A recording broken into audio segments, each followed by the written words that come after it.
Hi, and welcome back to Statistics 1. We're up to Lecture 7 now, and the topic of Lecture 7 is Introduction to Regression. This is a pretty critical lecture in that we're going to make a sort of a transition point away from correlation and descriptive statistics into regression, prediction, and inferential statistics. So this is a really crucial lecture. This lecture is divided into 3 segments. So in the first segment, I'll just give you an overview of regression. Just what does it do, what is it used for, just the basics. In the second segment, we'll do some math. We'll talk about the calculation of the regression coefficients. And then in the third segment, we'll talk about assumptions underlying a linear regression analysis, which is what we're starting with here. So let's dive into just the basics of regression. The most important concepts and topics to take away from this segment are just to understand the simple difference or distinction between simple regression and multiple regression, and then understand the components of the regression equation, and also understand what it means to have a regression model and how to evaluate a model. So last week we spent a lot of time talking about correlation. And one of the things I asked and kept repeatedly asking is, what are correlations good for? Well, correlations are good for prediction. That is, if I know that 2 variables are highly correlated, then I can use one to predict the other. That's exactly what regression analysis is designed to do. So now we'll formally specify one variable as an outcome variable and another variable or a set of variables as predictors.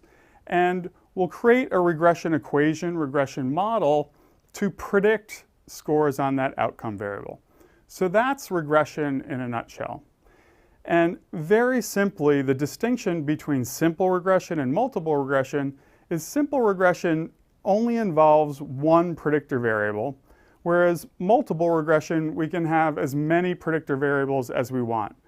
So most of the time we'll be doing multiple regression, but for this first intro segment, I'll mainly stick with simple regression. You'll see it's so easy that I'll have to sneak in a little bit of multiple regression, just one example, just to show you the power of multiple regression.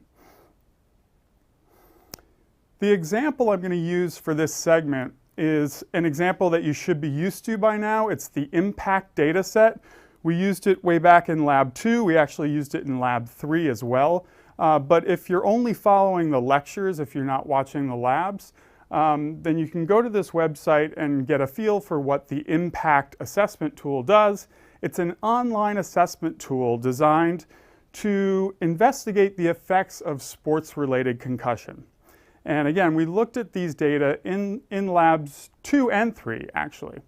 And we're going to look at them again here in this segment on regression.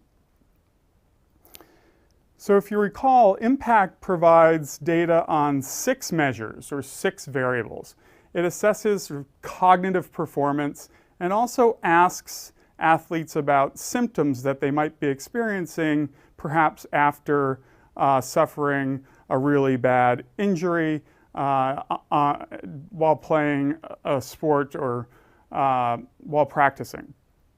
So the main measures are verbal memory, visual motor speed, reaction time, impulse control, and symptom score. Symptom score is just a checklist, really, of how the athlete is feeling. So that's something that most athletic departments, even high school athletic departments, will have at their disposal. All these other cognitive online measures are more modern, and that's what impact is designed to provide.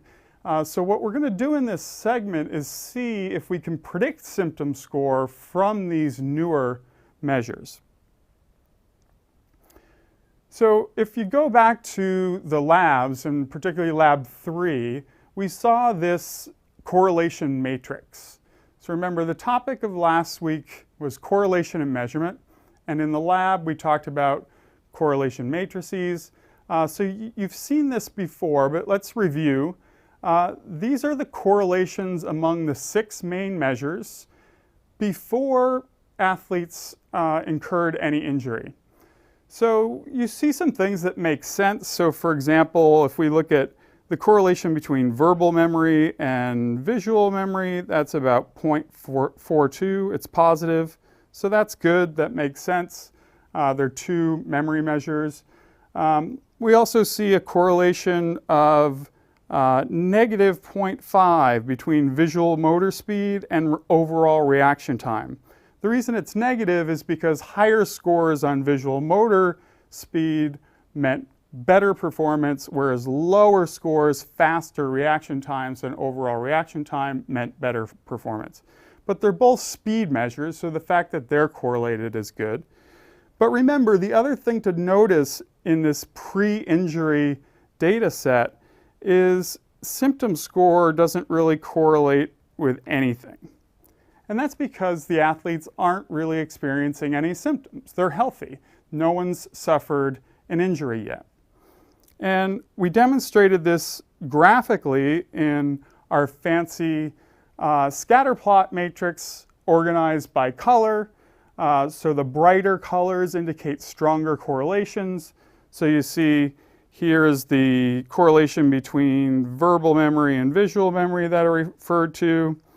But again, the other thing to notice here is where is symptom score on this graph? It's in the periphery, and most of its correlations are colored blue. And that's because most people are at the floor, or they don't show any symptom score. So if there's no variance in symptoms, then we can't have covariance in symptoms. So symptoms isn't correlating with anything before an injury. So let's look at the data post-injury. So now I'm just looking at athletes after suffering a concussion, and now you start to see some things change, particularly in this bottom row with respect to symptom score. So now symptom score is showing some action. And in particular, this correlation here with impulse control of 0.4. So this new measure of impulse control that was designed by the developers of this online website Impact, their measure of impulse control is correlating with symptom score, which is just a survey checklist, at 0.4. So it's pretty impressive post-injury. What this means is their impulse control measure is pretty diagnostic of an injury, most likely. So we could use that to predict symptom score, and that's what we'll do. Again, we could demonstrate those correlations graphically in a scatter plot matrix, colored by magnitude of correlation. So now you see here's symptom score. It's no longer out in the periphery, all colored blue, not correlating with anything. It's correlated pretty well with impulse control. It's also correlated with verbal memory. Those are the two I'm going to enter into the regression equation in this example. So for this example, and this is just for illustrative purposes, you could flip things around and predict impulse control from symptom score and so on. I'm just doing this as an example because we're familiar with this data. But for this example, let's put symptom score in as the outcome variable. So that's going to be variable y. And then for the simple regression, we'll just put in one variable. That's going to be impulse control. And then, as I said, I want to show you a multiple regression, so we'll put in impulse control and verbal memory. But before we do that, let's take a closer look at the actual regression equation. I'm going to show you the regression equation with two different forms of notation. This first form notation, I'm only presenting because I think some of you might be familiar with it from maybe a high school geometry class. It's the formula for a line, right? It says that y is a linear function of x, m is just the intercept, b is the slope. So if you remember this from high school geometry, that b, the slope, is the rise over run, remember that? That's all we're looking at here. That's all a simple regression does. But I'm going to switch to this notation because this is more common in statistics, and it's a more general notation that allows us to move into multiple regression. And you'll see this in textbooks and on websites if you're looking for other information about statistics. So we're going to use b for the regression coefficients, and b sub 0 is the intercept. And another name for that is the regression constant. B sub 1 is just the slope relating x1 to y. Again, it's the same formula, it's just a formula for a line. One other thing, or one other component of regression that I want to highlight now is we can also look at the model, the overall model's R squared. This tells us the proportion of variance in the outcome measure that is explained by the predictors. At first, when we just do simple regression, it's just going to be the correlation coefficient, little r squared. But when we build bigger models with more predictors, this will get more interesting. So I just want to highlight it now that we'll be looking at this multiple correlation coefficient, and particularly r squared, the percentage of variance in y explained by the model. So now let's go back to the example. Again, I'm going to put in symptom score as the outcome measure, impulse control as the predictor, and then solve for the regression coefficients. And I'm just going to do this in R using the function LM. You'll get a chance to play with this function a lot in lab this week. LM just stands for linear model. So here's the scatter plot relating impulse control to symptom score. You see there's a positive relationship. Remember, if we look back at the correlation matrix, the correlation was about 0.4. Yep, I made a note of it, 0.4. And here are the regression coefficients. So the constant is 20.48.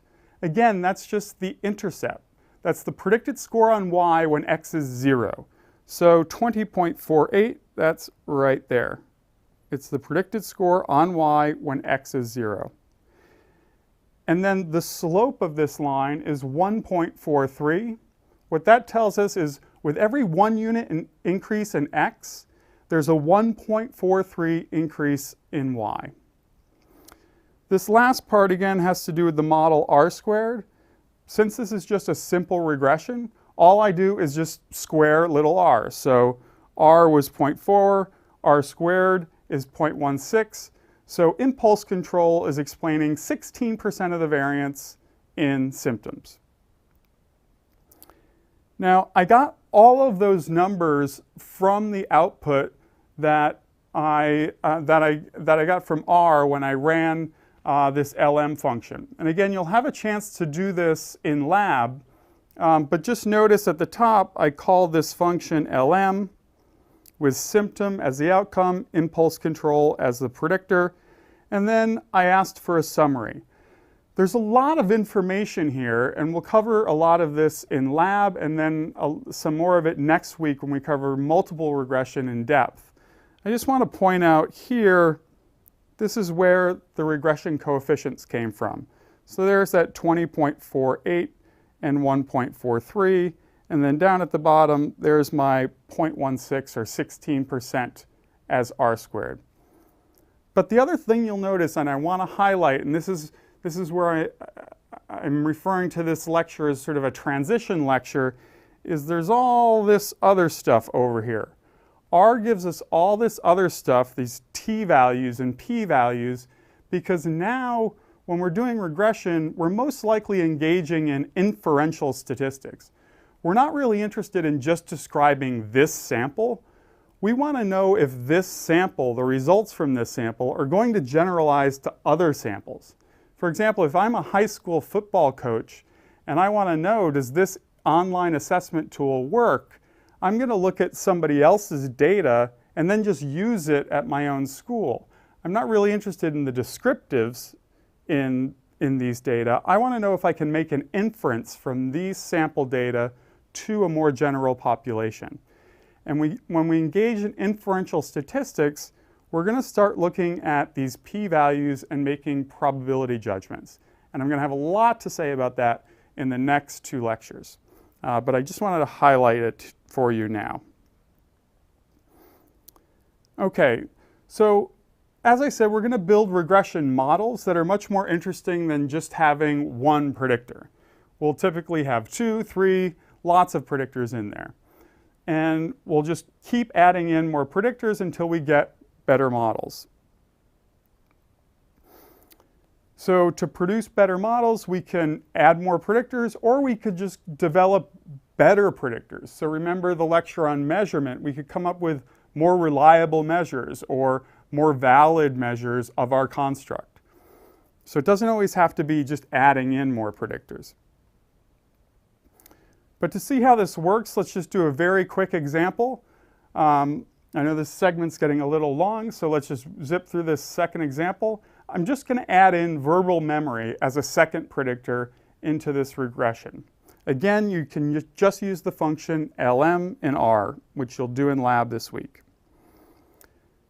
Here are the results. On the left is the entire R output. On the right, I've summarized everything with the regression equation. Again, I just took the regression coefficients from this column in the output in R, and I just took the R squared from the bottom here. It's 0.2167. I rounded up to about 22%. So by adding in verbal memory, we went from 16% of the variance explained in symptoms up to 22% of the variance explained. So our model got better by adding in another predictor. And the model might get even better if we added in more, right? Impact has 6 measures, 5 excluding symptoms, so we could probably boost that percentage of variance explained even more. But I just wanted to illustrate the difference between simple and multiple.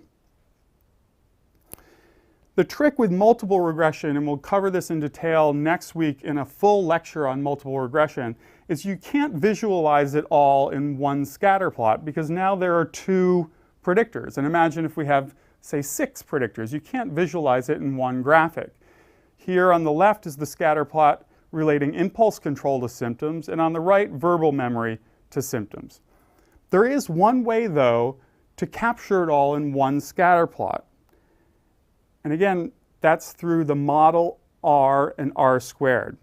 Remember, R is the multiple correlation coefficient. It's the correlation between the predicted scores and the observed scores, and it tells you how well you're doing in predicting the observed scores.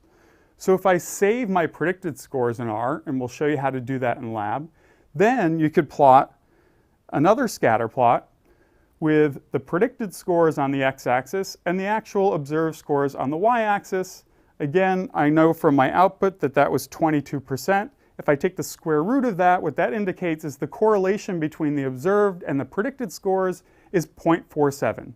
Okay, that was higher than any correlation I saw in my correlation matrix because I put in 2 predictors, and the linear combination of those 2 predictors does better at predicting the outcome than any one predictor by itself. So that's the power of putting multiple predictors in, and that's the power of multiple regression.